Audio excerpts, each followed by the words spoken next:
Dear ladies and gentlemen, my name is Deborah Weiß and I come from Paderborn University in Germany. I'm a member of the scientific staff of Applied Mechanics and I would like to give you a brief presentation with the topic Influence of plane mixed mode loading on the kinking angle of clinchable metal sheets. First of all, here's my agenda. In the beginning, I would like to give you a short motivation why it is necessary to investigate the influence of plane mixed mode loading on the kinking angle of clinchable sheet metals. After the motivation, I present some fracture mechanical fundamentals for better understanding. Based on this, I will show some experimental investigations and results. In detail, I will present the experimental setup, the modified CTS specimen, as well as the calibration function to measure the crack length during the tests. Afterwards, the influence of different mixed mode loads on the crack growth rate is analyzed and the experimental results will be numerically validated. At the end, I will summarize the points and give a short outlook. Let's start with the motivation why this topic is important. Today, in many areas of product manufacturing, constructions consists of individual components and sheets that are joined together to form complex structures. For example, one of the most common area is the car manufacturing. A simple and industrial common method for joining dissimilar and coated materials is clinching.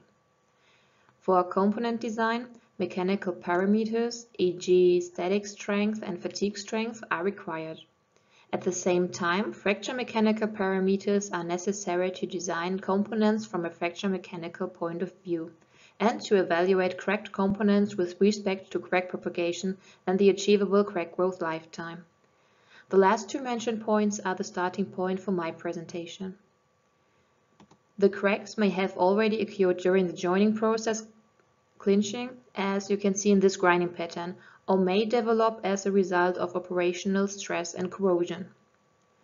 Mechanical joints are characterized in particular by contact between the parts to be joined, high stress concentrations, heterogeneous material states with local hardening, residual stresses, and multi-axial out-of-phase stress states. Furthermore, the quality of a clinch connection in general depends on influencing factors during the clinching process like the material, the die, the joint parts, the punch or joining force, and the blank holder force. All these influencing factors can affect the fracture mechanical behavior and can lead to damage and cracks in the area of the joint, which propagate due to the cyclic loading and consequently lead to structural failure. For the prevention of these damage cases, fracture mechanical material parameters and knowledge about the fatigue crack growth behavior in clinched structures are essential. That is the reason why we deal with the crack growth in our sub-project within the Collaborative Research Center TRR285 and try to answer the questions: does a crack grow? How fast does a crack grow? And when does the unstable crack growth start? And the very important question that is addressed in this presentation is, in which direction does a crack grow? This question is first of all answered according to the undeformed sheet metal with a thickness of merely 1.5 millimeters. Thus, the aim of this presentation is to verify whether the existing criteria for predicting the kinking angle can be applied to these thin sheet metals or whether these concepts need to be adapted. To answer the question in which direction a crack grows, it is important to learn something about the fracture mechanical fundamentals. First of all, Irwin defined fundamental local crack loading modes, which consider the different loading types of a crack. Mode 1 involves all normal stresses which cause an opening of the crack. Mode 2 applies for all plane shear stresses that cause an opposite sliding of the crack surfaces. And Mode 3 corresponds to a non-plane stress state which causes an opposite sliding of the crack.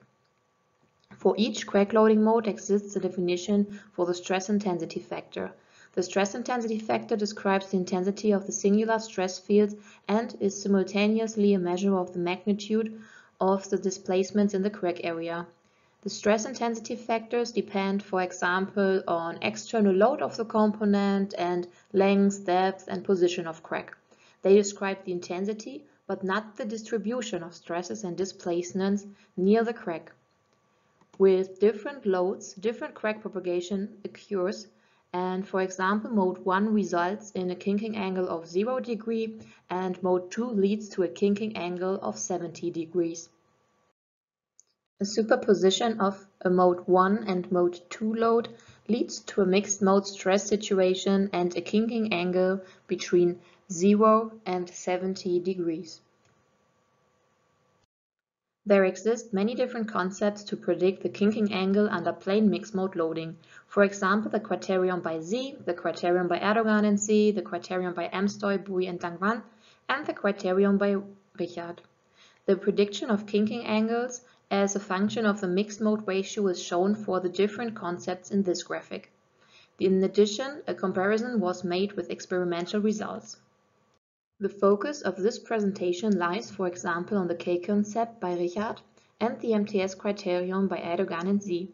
The equation for the determination of the kinking angle according to the K-concept can be seen here, and the formula below shows the calculation of the kinking angle according to the MTS criterion. As you can see, they depend on the stress intensity factors for mode 1 and 2 described before. The table next to the formula illustrates the kinking angle according to the K-concept and the MTS criterion in relation to the loading angle alpha. The loading angle alpha refers to this loading device, which is explained on the next slide and is used to set different mixed mode situations. From the values in the table, it can be seen that the kinking angle hardly differs for the different concepts and that the two concepts thus provide the same solution. Since the K-concept is purely empirical in nature, it makes sense to continue using the physically based MTS criterion on the following slides because it can also be adapted accordingly to other circumstances. After the fracture mechanical fundamentals, I continue with the experimental setup. For the determination of the kinking angle, CTS specimens can be used according to Richard. The loading device illustrated in detail on the left-hand side is needed as well. By turning the loading device by the angle alpha, pure mode 1 for alpha equal 0 degree and pure mode 2 for alpha equal 90 degree, and various mixed mode loads can be generated at the crack tip of the specimen using an uniaxial testing system. Besides the loading device, you can see spaces in blue color which prevent the specimen from bulging and sliding back and forth.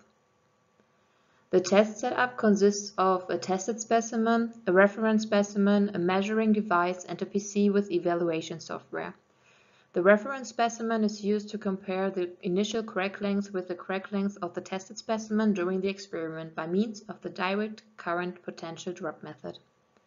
The direct current potential drop method is a frequently used method to measure the crack length within the specimen. In this method, an electric current is introduced into the specimen and the potential difference is measured. With this potential difference and the help of the numerically determined calibration curve, which is explained on the following slide, the crack length can be measured. The principle is that the ohmic resistance increases with crack growth because of the reduction of the cross-section. It is necessary to measure the crack length because in each CTS specimen, a pre-crack with a length of 9 mm is initiated by mode 1 loading to reduce the influence of the starter V-notch and to start each test series at a defined similar crack length. Afterwards, the specimens are tested at different loading angles alpha with the help of the loading device and are loaded equal to the initiation phase under a general cyclic load of 2.5 kN with an R ratio of 0.1 and a frequency of 20 cycles per second. Besides the additional spacers in the loading device, other modifications must be made to the CTS specimen due to the low sheet thickness. On the previous slide, I explained how the crack length is measured during the experiments, and for this purpose, the standard CTS specimen must be modified. The standard CTS specimen is equipped with holes for the current input and the potential measurement points on the side face. As I already mentioned, the metal sheet used in the clinching process is only 1.5 mm thick, which makes holes on the side face impossible. That is why the current input and the potential measurement points must be moved from the side face to the front face. On the right-hand side, you can see the calibration function of the modified CTS specimen and the standard CTS specimen. A calibration curve describes the relationship between the potential difference and the crack length. This is important for the measurement of the crack length during the experiment, as explained before. To define the calibration function numerically, I used the simulation program Abacus. There, a direct current is fed in and the potential drop is calculated between defined nodes for different states of crack length. A compensating curve is laid through these points, which has the following coefficients for a fourth-degree polynomial. This function is stored in the execution program before the experiment. At first, the experimentally determined kinking angle, in orange, is compared with the theoretically determined kinking angle according to the MTS criterion, the gray line. The graphic shows that the deviations of the kinking angles measured under a microscope are within the usual range to the analytically calculated angles. Accordingly, it can be stated that the MTS criterion is also valid for thin sheet metals of only 1.5 mm. The image at the bottom right of the slide shows all of the experimental kinking angles at different loading angles. You can see the mode 1 pre-crack, the fatigue crack at different loading angles, and the residual forced fracture that was induced again under mode 1. On this slide, the influence of different mixed mode loads is illustrated.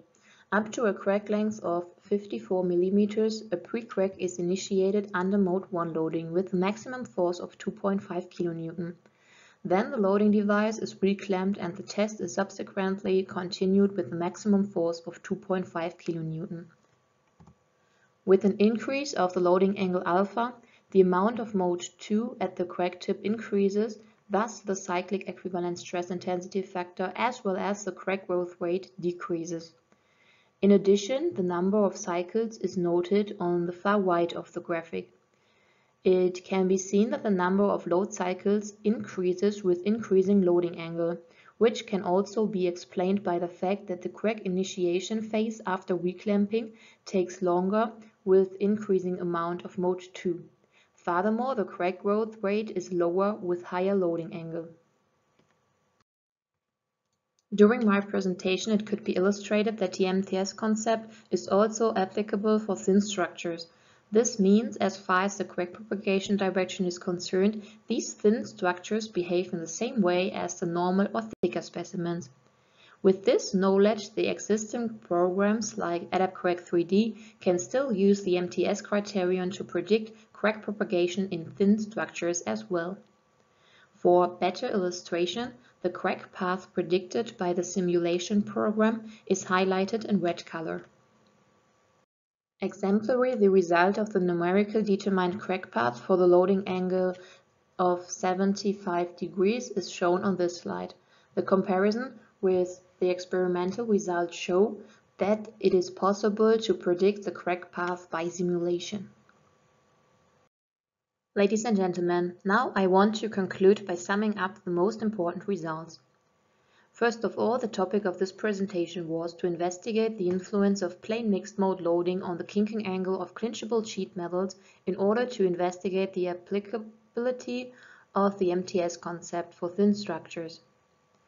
It can be stated that the experimental investigations have shown that the MTS criterion for determining the kinking angle is also valid for thin metal sheets with a thickness of only 1.5 mm, like they are used within the clinching process.